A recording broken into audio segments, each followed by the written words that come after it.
So ಈಗ am, ಇತ್ತೀಚೆಗೆ celebrity ನೀವಾಗೋದಕ್ಕೆ ಕಾರಣನೇ ಎಲ್ಲ ಕಡೆಗೆ ಈ ನಮ್ಮ ಕೋಟಿ ಕೋಟಿ ಅಂತ ಟ್ಯಾಗ್ ತೊಗೊಂಡಿರೋ ನಾಯಿಗಳು. ನಾಯಿಗಳು ಹೋಗೋದು ಆ್ಯಂಡ್ ಅದ್ರ ಕೈಲಿ ಕೇಕ್ ಕಟ್ಟಿಂಗು ಅದ್ರ ಕೈಲಿ ಸ್ಟೋರ್ ಹೌದು. ಓಪನಿಂಗ್ ಅಂತೆಲ್ಲ ಕೇಳಿದಾಗ ಭಾಳ ಆಶ್ಚರ್ಯ ಆಯಿತು. ಅಂದರೆ ನೀವೇ ಈಗ ಹೇಳ್ದಂಗೆ ಸ್ವಲ್ಪ ಹೊತ್ತಿಗೆ ಮುಂಚೆ ಇದೇ 15ನೇ ತಾರೀಕು ಇದ್ರ ಲಾಂಚು ಭಾಳ ಹೌದು. ವಿಶೇಷವಾಗಿ ಆಗ್ತಾ ಇದೆ. ವಿತ್ ಹೆಲಿಕಾಪ್ಟರ್ಸ್ಗಳು ಬರ್ತಾ ಇದೆ. ಯಶ್ ಅವರು, ರಾಮ್ ಚರಣ್ ಹೌದು. ಅವರೆಲ್ಲ ಇರ್ತಾರೆ. ಅದ್ರ ಮಧ್ಯೆ ಲ್ಯಾಂಬೋರ್ಗಿನಿ ಮತ್ತು ಗೂಚಿ, ಲ್ಯಾಂಬೋರ್ಗಿನಿ ಡ್ರಿಂಕು, ಗೂಚಿ ಸಿಗರೇಟ್ ಹೌದು. ಲಾಂಚ್ಗೆ ಅಂತ ಒಂದು ವಿಶೇಷವನ್ನ ಹುಡುಕ್ತಾ ಇರ್ತಾರಲ್ಲ. ಸೊ ಹೌದೌದು. ಈ ನಾಯಿಗಳನ್ನು ಅಂದರೆ ಈ ಥರ celebrity dog because of the rarest factor ಮತ್ತು ಪ್ರಪಂಚದಲ್ಲೇ ಒಂದೇ ಈ ಥರ ಇರೋ ಹೌದು. ಇದು ಡಾಗನ್ನು ಸಾಕೋಕ್ಕೆ ಎಷ್ಟು ಎಕ್ಸ್ಪೆನ್ಸಿವ್ ನಿಮಗೆ ಆ್ಯಂಡ್ ಅದರಿಂದ ರಿಟರ್ನ್ಸ್ ಅಂತೆಲ್ಲ ನೋಡ್ತೀರಾ? ಇಲ್ಲ, ನಾನು ಒಂದು ದಿವಸಕ್ಕೂ ಖರ್ಚು ವೆಚ್ಚ ಹಾಕಿಲ್ಲ. ಆಮೇಲೆ ನಾನು ಇಷ್ಟು ದಿನ ಬಂದು ನಾನು ಎಲ್ಲ ಫಂಕ್ಷನ್ಗೂ ಫ್ರೀಯಾಗೇ ಹೋಗ್ತಾ ಇದ್ದಿದ್ದು. ಅವರೇ ದುಡ್ಡು ಕೊಡ್ತೀನಿ ಅಂದರು, ನಂಗೆ ಹೆಸರು ಮುಖ್ಯ, ದುಡ್ಡು ಮುಖ್ಯ ಅಲ್ಲ ಅಂತ ಇದು ಮಾಡ್ತಾಯಿದ್ದೆ. ಇವಾಗೇನೆಂದರೆ ಅವರಾಗೋರೆ, ಅಂದರೆ ಈಗ ನನಗೆ ಒಂದು ಹೀರೋಯಿನ್ಗಳೇ ನಂಗೆ ಬುದ್ಧಿ ಹೇಳೋರು, ಯಾಕೆ ಫ್ರೀ ಹೋಗ್ತೀಯ ಅಂತ. ಇಲ್ಲ, ನನ್ನದೇ ಮೈಂಡ್ ಸೆಟಪ್ ಬೇರೆ ಇದೆ, ನಾನು ಅದರಿಂದ ನನ್ನದೇ ಇದರಲ್ಲಿ ನಾನು ಹೋಗ್ತಾ ಇದ್ದೀನಿ ಅಂತ. ಹೆಂಗಂದರೆ ಇವಾಗ ಇಷ್ಟು ದಿನ ನಾನು ಫ್ರೀ ಹೋಗ್ತಾ ಇದ್ದೆ, ಇವಾಗ ನಾನು ಫ್ರೀ ಬರ್ತೀನಿ ಅಂದರೂ ಅವ್ರು ಪೇ ಮಾಡೋಕ್ಕೆ ರೆಡಿ, ನಂದಕ್ಕೆ ಬನ್ನಿ ಅಂತಾರೆ. ಆ ಥರ ಇವಾಗ ಆಂಧ್ರಾಗೆ ಹೋಗ್ತಾ ಇದ್ದೀನಿ. ಒಂದು ದಿನಕ್ಕೆ ಒಂದು ಫಂಕ್ಷನ್ಗೆ 10 ಲಕ್ಷ ಕೊಡ್ತಾ ಇದ್ದಾರೆ. ಆಮೇಲೆ 2 ದಿನ ಅಲ್ಲೇ ಸ್ಟೇ ಆಗ್ತಾಯಿದ್ದೀನಿ. ಜ್ಯುವೆಲರಿ ಶಾಪು, ಬೋಟಿಕ್ಕು ಅಲ್ಲೆಲ್ಲ ಕರ್ಸ್ಕೊಳ್ತಾ ಇದ್ದಾರೆ ಆಂಧ್ರಲ್ಲಿ. ಅವರು ಬರಿಗೆ ಒಂದು ವಿಸಿಟ್ ಅರ್ಧ ಗಂಟೆ ಅಷ್ಟೇ, ಒಳಗೋಗಿ ಆಚೆ ಬರೋಕ್ಕೆ 2.5 ಲಕ್ಷ. 3 ದಿವಸದಲ್ಲಿ 25 ಲಕ್ಷ ಸಂಪಾದನೆ. ಇದು ನಾನು ಬಯಸಿದ ಬಂದ ಭಾಗ್ಯ ಅಂತ ಹೇಳ್ಬೋದು. ಯಾಕಂದರೆ ಇಷ್ಟು ದಿನ ಎಲ್ಲರೂ ಬೈತಾಯಿದ್ರು, ಯಾಕೆ ಹೋಗ್ತೀಯಾ ಅಂತ. ನಾನು ಹೋಗಿದ್ದಕ್ಕೆ, ನಾನು ಇನ್ಸ್ಟಾಗ್ರಾಮಲ್ಲಿ ನಾನು ಅದೆಲ್ಲ ಹಾಕ್ಕೊಂಡಿದ್ದಕ್ಕೆ, ಅವರು ನನ್ನ ವ್ಯಾಲ್ಯೂ ಹೈಕ್ ಆಗಿದ್ದಕ್ಕೆ ಅವ್ರು ನನ್ನ ಹುಡ್ಕೊಬಂದಿರೋದು ಆಂಧ್ರದಿಂದ. ಈಗ ಇದು ಡಾಗ್ ಲಾಂಚ್ ಬಂದು ಬೆಂಗಳೂರಲ್ಲೇ ನಾನು ಮಾಡಬೇಕಾಗಿತ್ತು. ಅದು 3 ದಿನ ಹೆಲಿಕಾಪ್ಟರ್ ತೊಗೊಂಡು ರಷ್ಯನ್ಸ್ ಮಾಡಲ್ಸು ಏಲಿಯನ್ಸ್ ಥರ ವೇಷ ಹಾಕ್ಕೊಂಡು ಬೇರೆ ಗ್ರಹದಿಂದ ತಂದು ನನಗೆ ಡೆಲಿವರಿ ಕೊಡೋ ಥರ.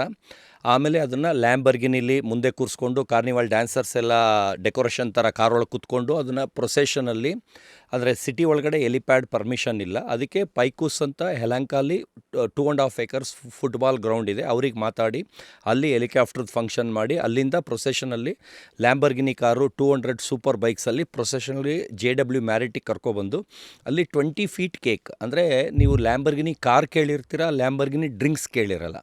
ಅಂದರೆ whisky, brandy, rum, wine, beer ಏನು ನೀವು ಕೇಳಿರಲ್ಲ. ಆ ಬ್ರ್ಯಾಂಡ್ ಅವರು ನನ್ನ ಹುಡ್ಕೊಂಡು ಬಂದಿದ್ದಾರೆ ಅಂದರೆ ಅರ್ಥ ಮಾಡ್ಕೊಳ್ಳಿ. ಅಂದರೆ ಅವರು ಆಲ್ರೆಡಿ ಅಂದರೆ ಇಂಡಿಯಲ್ಲಿ ಆ ಲಾಂಚೇ ಇಲ್ಲ, ಇಂಡಿಯಾಲೇ ಫಸ್ಟ್ ಲಾಂಚ್. ಅಂದರೆ ಅದನ್ನು ವರ್ಲ್ಡ್ ನ್ಯೂಸ್ ಮಾಡ್ತಾಯಿದ್ದೀನಿ. ಅಂದರೆ ನಾನು ಏನು ಕೊಟ್ಟರು, ಒಂದು ಇಲಿ ಕೊಟ್ಟರೆ ಹುಲಿ ಮಾಡ್ತೀನಿ, ಇರುವೆ ಕೊಟ್ಟರೆ ಆನೆ ಮಾಡ್ತೀನಿ. ನಾನು ಎಲ್ಲೋದ್ರೂ ನ್ಯೂಸ್. ಅಂದರೆ ನಾನು ಮೀಡಿಯಾ ಪುಲ್ಲರು, ಕ್ರೌಡ್ ಪುಲ್ಲರ್. ಅಂದರೆ ನಾನು ಬಂದರೆ ಜನ ಸೇರ್ತಾರೆ, ನಾನು ಬಂದರೆ ಮೀಡಿಯಾ ಬರ್ತಾರೆ. ಈಗ ಬೇರೆಯವರೆಲ್ಲ ಮೀಡಿಯಾಗೆ ಅಮೌಂಟ್ ಕೊಟ್ಟು ಕರೆಸ್ಬೇಕು, ಯಾಕಂದರೆ ಅವ್ರದ್ದು ಕಮರ್ಷಿಯಲ್ ಇರುತ್ತೆ. ಇವಾಗ ನಾನು ಕಮರ್ಷಿಯಲ್ ಅವರು ನನ್ನ ಟೈಅಪ್ ಆದರೆ ನಾನು ಅಮೌಂಟ್ ಕೊಡದೇ ಇದ್ರೂ ಮೀಡಿಯಾಗೆ ಸುದ್ದಿ ಅದು. ಅಂದರೆ ನಾನು ಮಾಡ್ತಾ ಇರೋದು ಒಂದು ವಿಚಿತ್ರ ಥರ ಪ್ಲ್ಯಾನ್. ಅದು ಜನಕ್ಕೆ ಏನಾಗುತ್ತೆ, ಕ್ಯೂರಿಯಾಸಿಟಿ, ಆಮೇಲೆ ಮೀಡಿಯಾಗೂ ಒಂದು ಸುದ್ದಿ ಸಿಗುತ್ತೆ. ಆ ಥರ ಈಗ ಒಂದು ಹೆಲಿಕಾಪ್ಟ್ರಲ್ಲಿ ಒಂದು ನಾಯಿ ಬಂದು ಯಾರೂ ತಂದಿರಲ್ಲ, ಕಾರಲ್ಲಿ ಮೆರವಣಿಗೆ ಮಾಡ್ಕೊಂಡು ಯಾರೂ ತಂದಿರೋದಿಲ್ಲ. ಆ ಥರ ಬಂದ್ಬಿಟ್ಟು ಒಂದು 20 feet ಕೇಕ್, ಅಂದರೆ ಅದು ಲ್ಯಾಂಬರ್ಗಿನಿ ಡ್ರಿಂಕ್ಸ್ ಥೀಮಲ್ಲೇ 20 ಅಡಿ ಕೇಕ್, 6 ಲಕ್ಷ ರೂಪಾಯಿ ಬರೀ ಕೇಕೇನೆ. ಆಮೇಲೆ 100 ಜನ ಹೀರೋಯಿನ್ನು, ಅಂದರೆ ಎಲ್ಲ ದೊಡ್ಡ actors, Telugu actors, Hindi actors, Kannada actors ಎಲ್ಲರೂ ಬಂದಿರ್ತಾರೆ. ಅಂದರೆ ಇದು ದೊಡ್ಡ ಪ್ರೈಮ್ ಮಿನಿಸ್ಟ್ರು, ದೊಡ್ಡ ನಂಬರ್ 1 ಆ್ಯಕ್ಟರ್ ಲಾಂಚ್ ಮಾಡೋ ಬ್ರ್ಯಾಂಡು. ಅಂದರೆ ಅವ್ರು ಮಾಡಿದ್ರೆ ಏನಂದರೆ ವರ್ಲ್ಡ್ ನ್ಯೂಸ್ ಆಗಲ್ಲ, ಬಂದಿದ್ದು ಅಷ್ಟು ಜನ ಮಾತಾಡ್ತಾರೆ, ಅವ್ರು ಸೋಷಿಯಲ್ ಮೀಡಿಯಾ ಮಾತಾಡ್ತಾರೆ. ಆದರೆ USA ಇಲ್ಲಿ ಬಂದು JW ಮ್ಯಾರಿಟಲ್ಲಿ ಈ ಡ್ರಿಂಕ್ಸ್ ಲಾಂಚ್ ಆಯಿತು ಅಂತ USA ಮಾತಾಡಲ್ಲ, ರಷ್ಯಲ್ಲಿ ಮಾತಾಡಲ್ಲ, ಲಂಡನಲ್ಲಿ ಮಾತಾಡಲ್ಲ. ಆದರೆ ನಾನು ಮಾಡಿದ್ರೆ ಇಡೀ ವರ್ಲ್ಡ್ ಮಾತಾಡುತ್ತೆ. ಅದು ನಂದು ಸ್ಪೆಷಾಲಿಟಿ. ಅದರಿಂದ ಇವಾಗ ಏನಾಗಿದೆ, ಸೆಲೆಬ್ರಿಟಿಗಳಿಗೆ ಸೆಲೆಬ್ರಿಟಿ ಅಂತ ಕರೀತಾ ಇದ್ದಾರೆ. ಅಂದರೆ ನೀನು ಬಂದರೆ ನ್ಯೂಸ್ ಮಾಡಿಕೊಡ್ತೀಯಾ ಅಂತ. ಈಗ ಪಂಜಾಬಿಂದ ಹುಡ್ಕೊಬರ್ತಾರೆ, ಲಂಡನ್ನಿಂದ ಹುಡ್ಕೊಂಬರ್ತಾರೆ. ಲಂಡನ್ನಲ್ಲಿ ಇಂಡಿಯನ್ಸ್, ಅವ್ರಿಗೆ ಲಂಡನ್ಸ್ ವ್ಯಾಲ್ಯೂ ಕೊಡ್ತಾ ಇಲ್ವಂತೆ. ಅವ್ರು ಬಂದು, ನೀನು ಬಂದು ಇಲ್ಲೊಂದು ಪ್ರೋಗ್ರಾಮ್ ಮಾಡಿಬಿಟ್ಟು ಇಲ್ಲಿ ನಮಗೆ ವ್ಯಾಲ್ಯೂ ಬರೋಂಗೆ ಮಾಡಿಕೊಡು ನಮಗೆ. ಅವರೆಲ್ಲ ಲಂಡನ್ಸು, ಅವರು ಇಂಡಿಯನ್ಸ್ಗೆ ಪವರ್ ತೋರಿಸು ಅಂತ ನನ್ನ ಅಲ್ಲಿಗೆ ಕರ್ಸ್ಕೊತಾ ಇದ್ದಾರೆ. ಆ ಥರ ಡಿಮ್ಯಾಂಡ್ ಆಗೋಯ್ತು. ಅಂದರೆ ನಾನು ಕರ್ನಾಟಕದಲ್ಲಿ ಹುಟ್ಟಿ ಹಳ್ಳೀಲಿ ಬೆಳೆದು ಎಲ್ಲ ಕಡೆಯಿಂದ ಅರಸೀಕೆರೆ, ತಿಪಟೂರು, ಚಾಮರಾಜನಗರ, ಹೊಸಕೋಟೆ ಅಲ್ಲೆಲ್ಲ ಬೆಳೆದು ಈಗ 10ನೇ ಕ್ಲಾಸಿಂದ ಬೆಂಗಳೂರಲ್ಲಿ ಸೆಟ್ಲಾಗಿದ್ದೀನಿ. ಒಂದು ಕನ್ನಡ ಅಭಿಮಾನ ಅಂತೂ ತುಂಬ ಇದೆ. ಆಮೇಲೆ ಕನ್ನಡ ಬಿಟ್ಟು ನಾನು ಯಾವ ಭಾಷೆಯಲ್ಲೂ ಯಾರಿಗೂ ಇಂಟರ್ವ್ಯೂ ಮಾಡಿಲ್ಲ. ಅಂದರೆ ಬೇರೆ ಕಡೆ ಹೋದಾಗ ಬರೀ ಹಿಂದಿ ಈಗ ಕಲ್ತಿದ್ದೀನಿ. ಅದು ಮಿಕ್ಕಿದ ಸ್ಟೇಟ್ಗೆ ಹೋದಾಗ ಅವರಿಗೆ ಇದಾಗಲಿ ಅಂತ. ಅದು ಬಿಟ್ಟು ತಮಿಳು, ತೆಲುಗು ಯಾವ ಭಾಷೆನೂ ನಂಗೆ ಬರೋದಿಲ್ಲ. ಅಮೇಝಿಂಗ್. ಸೊ ಈ ಥರ ಒಂದು ರೇರೆಸ್ಟ್ ನಾಯಿನ ಒಂದು ಇನ್ವೆಸ್ಟ್ಮೆಂಟ್ ಆಗಿ ಇಟ್ಕೊಂಡು ಅದ್ರ ಮೂಲಕ ನಿಮಗೆ ಸಿಕ್ಕಂಥ ಸಕ್ಸಸ್ ಎಲ್ಲ ಇದೆಯಲ್ಲ, ಕೆಲವು ಸತಿ ಇಷ್ಟೆಲ್ಲ ಸ್ಟೋರೀಸ್ ಎಲ್ಲ ಹೇಳಿದ್ರಿ, ಹಂತ ಹಂತವಾಗಿ ನಿಮ್ಮ ಬೆಳವಣಿಗೆ, ಈಗ ಲಾಂಚ್ ಆಗಿರಲಿ, 31ಗೆ ಬೇರೆ, ಈಗ ಡಿಸೆಂಬರ್ 31ಗೆ ಒಂದು ಸೆಲೆಬ್ರಿಟಿಯಾಗಿ ಈ ನಾಯಿ ಹೋಗ್ತಾ ಇದೆ, ನಮ್ಮ ಒಕಾಮಿ ಹೋಗ್ತಾ ಇದ್ದಾನೆ. ಆ್ಯಂಡ್ ಇದಕ್ಕೆಲ್ಲ ಯೂಶಲಿ ಎಷ್ಟು ಚಾರ್ಜ್ ಅಂತ ಹೇಳಿದ್ರಿ ಇವಾಗ? ಆಂಧ್ರಲ್ಲಿ ಈಗ ಫಸ್ಟ್ ಲಾಂಚ್ ಮಾಡ್ತಾ ಇದ್ದೀನಿ. ಕಾರಣ ಏನಂದರೆ, ನಾನು ಲ್ಯಾಂಬರ್ಗಿನಿ ಡ್ರಿಂಕ್ಸ್ ಅವ್ರಿಗೆ ಫಸ್ಟ್ ಲಾಂಚ್ ಒಪ್ಕೊಂಡಿದ್ದೆ. ಅವ್ರೇನಂದರೆ ಪೋಸ್ಟ್ಪೋನ್ ಮಾಡ್ತಾರೆ. ಡಿಸೆಂಬರ್ 8 ಅಂದರು, 15 ಅಂದರು, ಈಗ 31 ಅಂದರು. ಈಗ 31ಗೂ ಮಾಡ್ತಾರೆ ಅನ್ನೋದು ಗ್ಯಾರಂಟಿ ಅವರು ಕಮಿಟ್ ಕೊಟ್ಟಿಲ್ಲ. ಆದರೆ ನನ್ನ ಹತ್ರನೇ ಮಾಡಿಸೋದು ಅಂತ ಹೇಳಿದ್ದಾರೆ. ಅಂದರೆ ಅವ್ರಿಗೆ ಹೇಳ್ದೆ ಕೇಳದೆ ಆಂಧ್ರಾಗೆ ಹೋಗ್ತಾ ಇದ್ದೀನಿ. ಯಾಕಂದರೆ 25 ಲಕ್ಷ ನನಗೆ ಲಾಸ್ ಆಗುತ್ತೆ ಅಂತ. ಒಂದು ಫಂಕ್ಷನ್ಗೆ 10 ಲಕ್ಷ ಕೊಡ್ತಾಯಿದ್ರೆ, ಬೇರೆಯವ್ರು 2.5 ಲಕ್ಷ ಚಿಕ್ಕದು ಮಾತಾಡ್ಕೊಂಡಿದ್ದೀನಿ. 3 ದಿವಸಕ್ಕೆ 25 ಲಕ್ಷ ತರ್ತಾಯಿದ್ದೀನಿ. ಲ್ಯಾಂಬರ್ಗಿನಿ ಡ್ರಿಂಕ್ಸ್ ಅವರು 31st ನೈಟ್ ಒಪ್ಕೊಂಡಿದ್ದಾರೆ. ಅವರು ಒಬ್ಬರೇ 25 ಲ್ಯಾಕ್ಸ್ ಕೊಡ್ತಾಯಿದ್ದಾರೆ. ಸೊ ದಿಸ್ ಈಸ್ ಇವೆಲ್ಲ ಒಂಥರ ಆರ್ಗ್ಯಾನಿಕ್ ಆಗಿದ್ದು. ಇತ್ತೀಚೆಗೆ ಅದು ಮಾರ್ಕೆಟ್ ಶುರುವಾಗಿದೆ ನಿಮ್ಮ ಪ್ರಯತ್ನದಿಂದ. ಹೌದೌದು. ಅಂದರೆ ಈಗ ಇದೇ ಥರ ನೀವು ಕೊರಿಯನ್ ಮ್ಯಾಸ್ಟಿಫ್ ಅವಾಗೆಲ್ಲ ಫ್ರೀಗೆ ಹೋಗ್ತಿದ್ದೆ, ಫ್ರೀಗೆ ಹೋಗ್ತಿದ್ದೆ, ಹೆಸ್ರಿಗೋಸ್ಕರ ಹೋಗ್ತಿದ್ದೆ. ಅವರೇ ದುಡ್ಡು ಕೊಡ್ತೀನಿ ಅಂದರು ಬೇಡ, ಪೆಟ್ರೋಲ್ ಚಾರ್ಜು ಬೇಡ, ನಾನು ಬರ್ತೀನಿ ಅಂತಿದ್ದೆ. ಅಂದರೆ ತಗ್ಗಿ ಬಗ್ಗಿ ನಡ್ಕೊಳ್ತಿದ್ದೆ. ಆದರೆ ಅವಾಗ ಹೆಸರು ಬೇಕಿತ್ತು. ಅಲ್ಲ, ಈಗಲೂ ಹೆಸರು ಬೇಕು. ಆದರೆ ಈಗ ಅವರಾಗವರೇ ಕೊಡೋಕ್ಕೆ ರೆಡಿ ಆಗಿರೋದು. ಯಾಕಂದರೆ ನನ್ನಿಂದ ಅವ್ರಿಗೆ ಅಷ್ಟು ಪ್ರಮೋಷನ್ ಆಗ್ತಾಯಿದೆ. ಈಗ ಅಷ್ಟು ಮೀಡಿಯಾ ಕರೆಸ್ಬೇಕಂದ್ರೆ ಅವರು ಅಷ್ಟು ಪೇ ಮಾಡಬೇಕು, ಅಷ್ಟೊಂದು ಪ್ರಮೋಷನ್ ಮಾಡಬೇಕು. ನನ್ನನ್ನು ಕರೆದ್ರೆ ಏನು ಬೇಡ, 0 ರೂಪೀಸಲ್ಲಿ ಎಲ್ಲ ಆಗಿಬಿಡುತ್ತೆ. ಅದರಿಂದ ಆ ದುಡ್ಡೆಲ್ಲ ಎತ್ತಿ ನನಗೆ ಕೊಡ್ತಾ ಇದ್ದಾರೆ. ಹತ್ರ 2.5 ಕೋಟಿ ಪ್ರಾಜೆಕ್ಟ್ ಅದು, JW ಮ್ಯಾರಿಡ್ದು ಟೋಟಲ್ಲು. ಅಂದರೆ ಎಲ್ಲ ಆ್ಯಕ್ಟರ್ಸ್ಗೂ ಪೇ ಮಾಡಿ ಕರ್ಸ್ಕೊತಾ ಇದ್ದಾರೆ. ನನ್ನೊಬ್ಬನಿಗೆ 25 ಲಕ್ಷ ಕೊಡ್ತಾ ಇದ್ದಾರೆ. ಆ ಹೀರೋಯಿನ್ಗಳಿಗಿಂತ ಜಾಸ್ತಿ ನನಗೆ ಕೊಡ್ತಾ ಇದ್ದಾರೆ. ಓಹೋ. Wake up to fresh ideas. Repose. So ಈಗ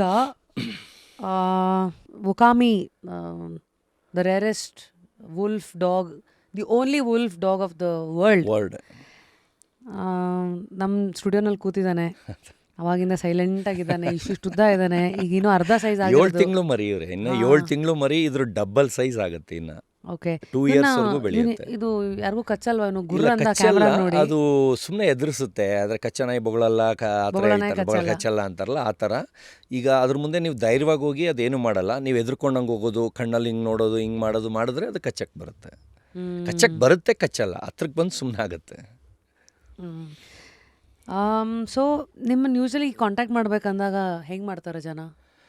ಇಲ್ಲ, ಈ ಗೂಗಲಲ್ಲಿ ಇವಾಗ ನಾನು ಕ್ಯಾಡಬಾಂಬ್ಸ್ ಬಗ್ಗೆ ಹೇಳ್ತೀನಿ. ನಾನು ಕ್ಯಾಡಬಾಂಬ್ಸ್ ಅಂತ ಹೆಸರು ಬಂದಿದ್ದು ಹೆಂಗೆ ಅಂತ, ಕನಕಪುರ ರೋಡಲ್ಲಿ JP ನಗರಲ್ಲೆಲ್ಲ ನೀವು ಕ್ಯಾಡಬಾಂಬ್ಸ್ ಹಾಸ್ಪಿಟಲ್ ಅಂತ ನೋಡಿರ್ತೀರ. ಹೌದು. ಮೆಂಟಲಿ ರಿಟೈರ್ಡ್ ಪೀಪಲ್ದು, ಅನಾಥ ಮಕ್ಕಳದು ಹಾಸ್ಪಿಟ್ಲ್, ಅದು ಅವ್ರದ್ದು ಏನೇನೋ ಇದೆ. ಅವ್ರದ್ದು ಸಂಸ್ಥೆ ತುಂಬ ದೊಡ್ಡದು.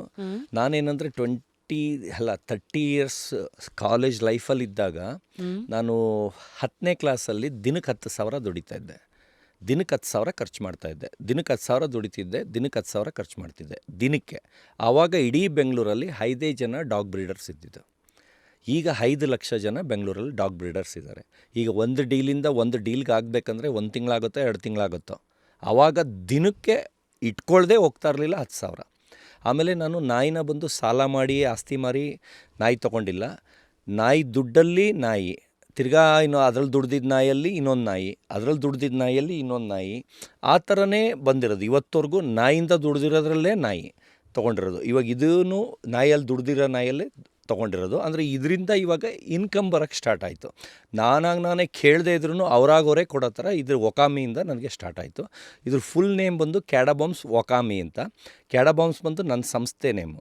ಅದ್ರ ಜೊತೆಗೆ ಆ್ಯಡ್ ಇವಾಗ ಸತೀಶ್ ಕ್ಯಾಡಬಾಂಬ್ಸ್, ಅದು ನನ್ನ ಕಂಪ್ನಿ ನೇಮು. ಈಗ ಜನ ಏನಾಗ್ಬಿಟ್ಟಿದೆ, ಸತೀಶ್ ಕ್ಯಾಡಬಾಂಬ್ಸ್ ಅನ್ನೋದು ವಂಶದ ನೇಮ್ ಅಂತ ಅಂದ್ಕೊಂಡ್ಬಿಟ್ಟಿದ್ದಾರೆ. ಅದು ವಂಶದ ನೇಮ್ ಅಲ್ಲ, ನನ್ನ ಕಂಪ್ನಿ ನೇಮು. ಕ್ಯಾಡಬಾಂಬ್ಸ್ ಅನ್ನೋದು ಹಾಸ್ಪಿಟ್ಲದು ಕಾಪಿ ಚೆಟ್ ಅಂದರೆ ಅವ್ರದ್ದೇ ಕಾಪಿ ಮಾಡಿರೋದು. ಅವ್ರದ್ದು BAMS, ನಂದು BOMS. ಎ ತೆಗೆದು O ಹಾಕಿದ್ದೀನಿ, ಯಾಕಂದರೆ ಅವ್ರು ನನಗೆ ಕೇಸ್ ಹಾಕಬಾರ್ದು ಅಂತ.